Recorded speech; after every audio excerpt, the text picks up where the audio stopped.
Terceiro motivo: porque todos necessitam conhecer a verdade. Aqueles que me conhecem, aqueles que já tiveram alguma vez alguma aula comigo, já me ouviram falar. Essa é uma frase que eu tenho comigo desde o início do meu ministério, que aquele verdadeiro salvo, ele não quer ir para o céu sozinho. É forte isso, né? Então todos precisam conhecer a verdade. Sempre costumo dizer que nós, sendo cristãos, nós somos a placa de direcionamento. Se Jesus é o caminho, nós direcionamos as pessoas a Ele, ok?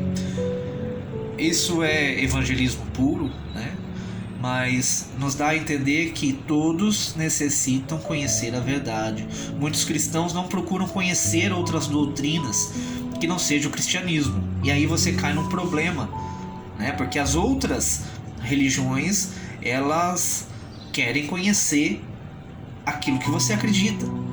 E eles acreditam que a deles é a verdade. Então, meu irmão, se todos eles acreditam que a deles é a verdade, em algum momento alguém está errado, né? Porque nós vamos falar sobre esse assunto a respeito da verdade absoluta e como entendê-la, né? Como conhecê-la, né? Porque a verdade absoluta diz o seguinte, que se algo é verdade para mim, ela deve ser verdade para você, aonde você está, para todas as pessoas, em todos os tempos, né? Em todas as épocas. Uma verdade absoluta, ela não pode dividir espaço com outra. Não existe verdade para mim e não existe. Se existe uma verdade para mim, ela deve ser verdade para você também. Então, se eu digo algo e você diz algo diferente de mim, alguém está errado, né? Então é isso que nós temos que conseguir entender, ok? E esses cristãos, eles acabam não querendo conhecer essas outras pessoas que dizem que conhecem a verdade, porque isso nós vamos falar quando nós formos começar a tratar a respeito de seitas. Você vai entender que toda seita, a primeira coisa que ela vai dizer é que ela defende a verdade, e que a verdade para ela é importante, né? E se ela detém essa verdade e você conhece uma outra verdade, a gente precisa entender quem que está falando a verdade, né? E o que a gente faz com essas pessoas, né? Como é que a gente deve tratar elas, né? Como que nós devemos se portar diante delas? Nesse caso, o que nós devemos fazer? Nós devemos deixar com que elas continuem pensando aquilo que eles querem, né?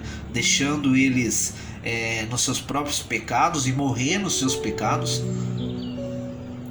Ou nós devemos de alguma forma conversar com elas dentro das possibilidades que formos nos dadas? Existem várias e várias histórias e testemunhos a respeito disso, de pessoas que se converteram convencendo outras, e através de conversas assim um pouquinho mais profundas, mas sendo dadas as possibilidades, porque eu acredito que essas oportunidades, elas não são criadas por nós, elas são dadas e proporcionadas pelo Espírito Santo, porque o Espírito Santo, na sua palavra, a palavra de Deus diz que ele prepara o caminho para que nós andemos nele. Então essas oportunidades, elas são dadas por Deus, né? E nós precisamos ter as ferramentas certas na hora certa para que tudo isso aconteça, né? Então, o que você acha que você deve fazer com essas pessoas? Deixar com que elas morram nos seus pecados, ou conversar educadamente dentro das possibilidades que ela te der e tentar esclarecer esses assuntos espirituais da sua e da fé dela, conforme for te dando espaço, né? Opa, bati aqui. Se a sua resposta ela foi a primeira, meu irmão, então você me desculpe, mas você não entendeu realmente o propósito do evangelho, e você não está cumprindo o mandamento de Jesus que diz amar o teu próximo como a você mesmo, né?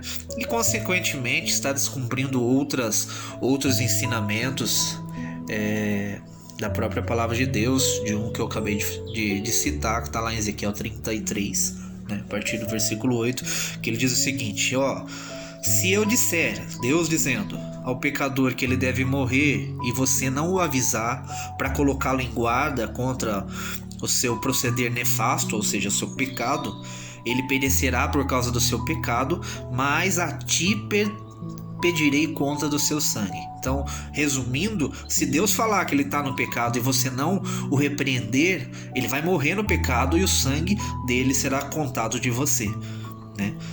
Agora Deus também nos dá outra oportunidade, né? Agora, se a sua resposta ela foi a segunda, eu oro a Deus realmente para que os seus planos deem certo, né? E você estará fazendo a sua parte.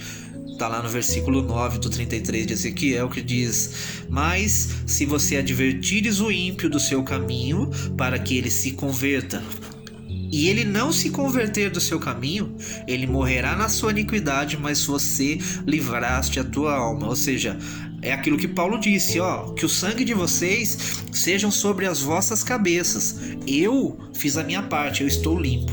Paulo disse isso, né?